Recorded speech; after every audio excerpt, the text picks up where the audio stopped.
નમસ્કાર ગુજરાત। આજના મુખ્ય સમાચારની અંદર અંબાલાલ પટેલની ચિંતાજનક આગાહી। ગુજરાતના મુખ્યમંત્રીની સૌથી મોટી જાહેરાત। ખેડૂતો માટે આવી ગઈ છે ખુશ ખબર। હેક્ટર દીઠ મળશે 22,000 રૂપિયા।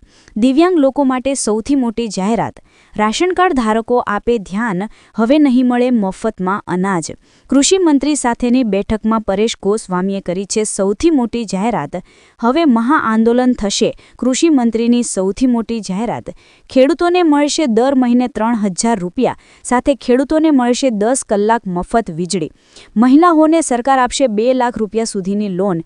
પશુપાલકો માટે આવી ગઈ છે ખુશ ખબર। વાહન ચાલકો માટે નવા નિયમો, નવા કાયદા। અનુસૂચિત જાતિના પશુપાલકો માટે પશુધન વીમા યોજનાની સૌથી મોટી જાહેરાત। કેન્દ્ર સરકારનો સૌથી મોટો નિર્ણય। ચૂંટણી ફોર્મની છેલ્લી તારીખ જાહેર। ખેડૂતોને મળશે હવે પીએમ કિસાન યોજના અંતર્ગત 6,000 રૂપિયાના બદલે 9,000 રૂપિયાનો હપ્તો। આયુષ્માન કાર્ડ ધારકો આપે ધ્યાન, હવે 300 રૂપિયામાં મળશે ગેસ સિલિન્ડર।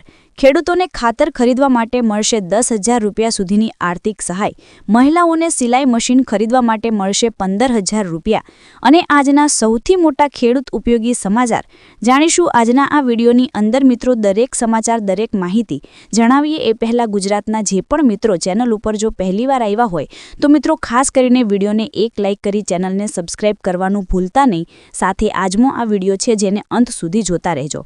સૌથી પહેલાં મિત્રો, અત્યારેના તાજા સમાચાર ઉપર નજર કરીએ તો ગુજરાતમાં કમોસમી વરસાદના કારણે પાકને થયેલા વ્યાપક નુકસાન સામે રાજ્ય સરકારે જાહેર કરેલા ઐતિહાસિક ₹10,000 કરોડ રૂપિયાના કૃષિ રાહત પેકેજની અમલવારી ઝડપભેર થઈ રહી છે। રાજ્ય સરકાર દ્વારા ખેડૂતોના હિતમાં ત્વરિત કાર્યવાહી કરતા અત્યાર સુધીમાં 3.39 લાખથી વધુ અસરગ્રસ્ત ખેડૂતોના બેંક ખાતામાં અંદાજે 1,100 કરોડ રૂપિયાથી વધુની સહાય છે એ જમા કરી દેવામાં આવી છે। જે ખેડૂતોએ હજુ સુધી આ સહાય યોજના માટે અરજી કરી નથી તેમના માટે હવે ગણતરીના દિવસો બાકી રહ્યા છે, કારણ કે અરજી કરવાની છેલ્લી તારીખ 5 ડિસેમ્બર છે એ નક્કી કરવામાં આવી છે અને ખેડૂતોને મહત્તમ 2 હેક્ટરની મર્યાદામાં 44,000 સુધીની આર્થિક સહાય છે મિત્રો મળવા પાત્ર રહેશે। શું મિત્રો તમારા ખાતામાં પાક નુકસાનના પૈસા જમા થઈ ગયા છે? હા કે ના નીચે કોમેન્ટ બોક્સમાં જરૂરથી જણાવી આપજો। મિત્રો, ત્યાર પછીના સમાચાર ઉપર નજર કરીએ તો દિવ્યાંગોના હિતમાં રાજ્ય સરકાર દ્વારા એક મહત્વપૂર્ણ નિર્ણય લેવામાં આવ્યા છે। સંત સુરદાસ યોજના હેઠળ અત્યાર સુધી 80%થી વધુ દિવ્યાંગતા ધરાવતા નાગરિકોને લાભ આપવામાં આવતો હતો। રાજ્ય સરકાર દ્વારા વર્ષ 2025 અને 26થી 60%થી વધુ દિવ્યાંગતા ધરાવતા તમામ દિવ્યાંગોને સંત સુરદાસ યોજના હેઠળ લાભ આપવાનો મહત્વનો નિર્ણય લેવામાં આવ્યો છે। સંત સુરદાસ યોજનામાં બીપીએલ કાર્ડ અથવા તો 0થી લઈને 17 વર્ષ ફરિયાદની જોગવાઈ હતી તેને પણ વર્ષ 2024 અને 25માં દૂર કરવામાં આવી હતી। મિત્રો, ત્યાર પછીના સમાચાર ઉપર નજર કરીએ તો રાશન કાર્ડ ધારકો આપે ધ્યાન। કેન્દ્ર સરકારે રાશન કાર્ડ ધારકોને લઈને નવી ગાઈડલાઈન જાહેર કરી છે, જેમાં ઈ-કેવાયસી અને રાશનના જથ્થાને લઈને નવા નિયમો જાહેર કરવામાં આવ્યા છે, જેમાં દેશના કોઈપણ રાશન કાર્ડ ધારકે સતત 6 મહિના સુધી રાશનનો જથ્થો લીધો નથી તેનું રાશન કાર્ડ આપોઆપ રદ થઈ જશે। આ સિવાય સરકારે દર 5 વર્ષે કેવાયસી કરવાનો પણ આદેશ કર્યો છે। ખાસ કરીને રાશન કાર્ડને લઈને ચાલતી કાળાબજારી અને ડુપ્લિકેશન જેવા મુદ્દાઓને લઈને સરકારે આ નિર્ણય જાહેર કર્યો છે। સાથે સાથે મિત્રો, રાશન કાર્ડને લઈને ગુજરાત સરકારનો મહત્વપૂર્ણ નિર્ણય। રાશન કાર્ડનો ઉપયોગ હવે માત્ર 2 જ હેતુઓ માટે થઈ શકશે। સૌથી પ્રથમ સબસિડી આધારિત અનાજનો પુરવઠો મેળવવા, ત્યાર પછી ગેસ કનેક્શન મેળવવા માટે। અત્યાર સુધી રાશન કાર્ડનો ઉપયોગ સરકારી કામકાજ, આધાર કાર્ડ, બેન્કિંગ, ડ્રાઇવિંગ લાયસન્સ, વીજળીનું બિલ, પાસપોર્ટ, મતદાર નોંધણી અને મતદાર જેવા અનેક દસ્તાવેજોના પુરાવા તરીકે થતો હતો, પરંતુ સરકારના નવા પરિપત્રને કારણે હવે રાશન કાર્ડનો ઉપયોગ કોઈપણ સરકારી કામકાજ કે મતદાન માટે થઈ શકશે નહીં। મિત્રો, આગળના સમાચાર વિશે વાત કરીએ તો ખેડૂતોને મળશે 10 કલાક વીજળી। રાજ્યના ખેડૂતો માટે વધુ એક સારા સમાચાર સામે આવ્યા છે। ગાંધીનગર ખાતે ગુજરાતના મુખ્યમંત્રી ભૂપેન્દ્ર પટેલની અધ્યક્ષતામાં મળેલી રાજ્ય મંત્રીમંડળની બેઠકમાં વધુ એક ખેડૂત હિતલક્ષી નિર્ણય લેવામાં આવ્યો હતો। રવિ સિઝનના વાવેતરને ધ્યાનમાં રાખીને કેબિનેટ બેઠકમાં કેટલાક જિલ્લાઓ માટે 8 કલાકના બદલે 10 કલાક વીજ પુરવઠો આપવાનો નિર્ણય લેવામાં આવ્યો છે। જીરુના વાવેતરવાળા વિસ્તારોમાં ખેડૂતોને પિયત માટે ખેતીવાડી ફિલ્ડરોમાં 8 કલાકના બદલે 10 કલાક વીજળી છે એ મળશે। ગુજરાતના ખેડૂતો માટે આ પણ સૌથી મોટા સમાચાર સામે આવી રહ્યા છે. મિત્રો, ત્યાર પછીના સમાચાર વિશે વાત કરીએ તો પીએમ કિસાન યોજનાને લઈને સૌથી મોટા સમાચાર. ખેડૂતોને મળશે હવે વાર્ષિક 6,000 રૂપિયાના બદલે 9,000 રૂપિયાની આર્થિક સહાય. કેન્દ્ર સરકારે વર્ષ 2026-27 માટે બજેટ તૈયાર કરવાની લાંબી અને બહુસ્તરીય પ્રક્રિયા શરૂ થઈ છે. આ મહિનાઓ સુધી ચાલનારી કવાયત નાણાં મંત્રાલય દ્વારા ચલાવવામાં આવી રહી છે. જવાન નીતિ આયોગ આ સાથે સંબંધિત મંત્રાલયો, રાજ્યો અને ક્ષેત્રીય હિસ્સેદારોના ઇનપુટનો સમાવેશ થયો છે. આ બજેટમાં ખેડૂતોને સંબંધિત મહત્વપૂર્ણ જાહેરાત થઈ શકે છે. સરકાર પીએમ કિસાન યોજના માટે ફાળવવામાં આવેલી રકમ અંગેની નવી જાહેરાત પણ કરી શકે છે. બજેટની તૈયારી સામાન્ય રીતે ઓગસ્ટ અને સપ્ટેમ્બરમાં શરૂ થાય છે. 1 ફેબ્રુઆરી નાણામંત્રી સંસદમાં ઊભા થાય અને તેના લગભગ 6 મહિના પહેલા આ વિસ્તૃત સમયરેખા વ્યાપક પાયાના કામ અને પરિશ્રમને પરવાનગી આપે છે. મિત્રો, આપણે જણાવી દઈએ તો મીડિયામાં ફરતા અહેવાલ અનુસાર પીએમ કિસાન યોજનાની રકમ 6,000 રૂપિયા પ્રતિ વર્ષથી વધીને 9,000 રૂપિયા પ્રતિ વર્ષ થઈ શકે છે. આ યોજનાની શરૂઆતથી જ તેમાં વધારો કરવામાં આવ્યો નથી. તેથી મોદી સરકાર ફેબ્રુઆરીમાં રજૂ થનારા કેન્દ્રીય બજેટમાં ખેડૂતોને અનેક મહત્વપૂર્ણ ભેટ આપી શકે છે. શું મિત્રો, ખરેખર ખેડૂતોને 6,000 રૂપિયાના બદલે 9,000 રૂપિયાની વાર્ષિક સહાય મળવી જોઈએ કે ના મળવી જોઈએ? ખાસ નીચે કોમેન્ટ બોક્સમાં જરૂરથી જણાવી આપજો.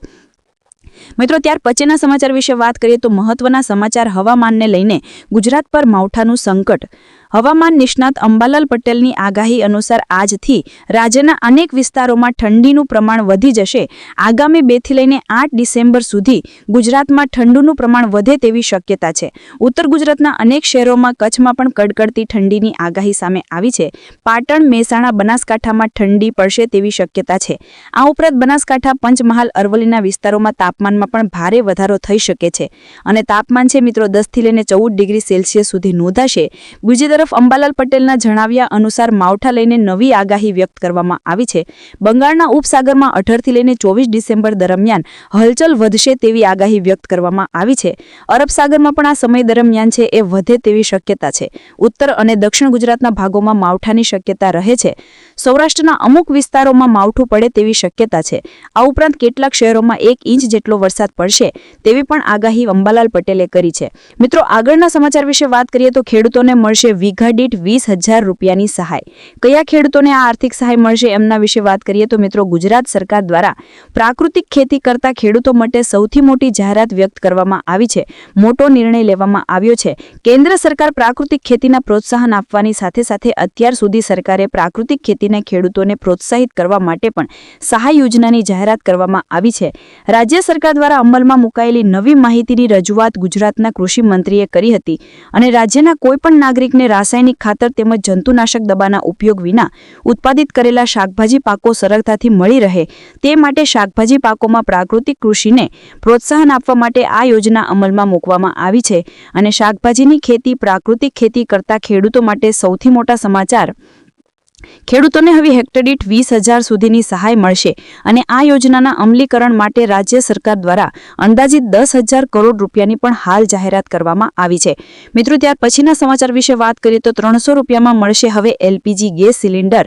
કેન્દ્ર સરકાર પ્રધાનમંત્રી ઉજ્જવલા યોજના હેઠળ મોટો નિર્ણય લીધો. હવે ગેસ સિલિન્ડર પર 300 રૂપિયાની સબસિડીની જાહેરાત કરવામાં આવી છે. સીધા લાભાર્થીના બેંક ખાતામાં રકમ જમા થશે. આ સબસિડી વ્યવસ્થા નાણાકીય વર્ષ 2025 અને 26 માટે અમલમાં રહેલી છે. આ સબસિડી 14 કિલોગ્રામના એલપીજી સિલિન્ડર પર લાગુ પડશે. દર વર્ષે મહત્તમ 9 રિફિલ સુધીની આર્થિક સહાય પણ મળવાપાત્ર રહેશે. અને મિત્રો, જો વાત કરીએ તો સોશિયલ મીડિયાના પ્લેટફોર્મ પર એક પોસ્ટ છે કે જેમાં આસામના લાખો પરિવારો માટે 300 રૂપિયામાં રસોઈ ગેસ હવે માત્ર એક સપનું નહીં પરંતુ ટૂંક સમયમાં વાસ્તવિકતા બનશે.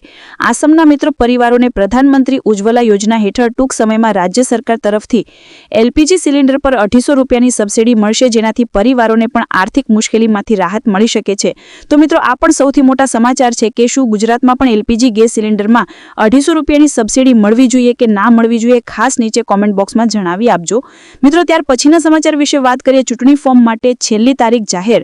ચૂંટણી પંચે મહત્વપૂર્ણ સ્પષ્ટતા કરી છે અને પંચમાં જણાવ્યા મુજબ જો તમે નિયત તારીખ સુધીમાં ફોર્મ નથી ભરો તો ચિંતા કરવાની જરૂર નથી, કારણ કે તે માટે કોઈ દંડ પણ નથી. નાગરિકો પાસે જાન્યુઆરી 2025 સુધીમાં ચાલનારા દાવા અને વાંધાના સમયગાળા દરમિયાન નામ ઉમેરવાની તક છે એ પૂરી પાડવામાં આવી છે. વાસ્તવિકતા એ છે કે 4 ડિસેમ્બરની ડેડલાઇન વહીવટીય પ્રક્રિયાને એક મોટો ભાગ છે. જો નામ ન હોય તો ગભરાશો નહીં. ડ્રાફ્ટ યાદી પસંદ થયા બાદ 1 જાન્યુઆરી 2025 સુધીમાં છે એ મિત્રો જો વાત કરવામાં આવે તો તમારી વિગતો પરથી જે સબમિટ છે કરવાનું રહેશે અને વોલ્ટ હેલ્પિંગ એપ્લિકેશન દ્વારા પણ તમે છે એ ફોર્મ છે ચકાસી શકો છો. ફોર્મ ભરવા પાછળ પણ મિત્રો ખૂબ જ મહત્વપૂર્ણ આ નિવેદન સામે આવી રહ્યું છે. મિત્રો ત્યાર પછીના સમાચાર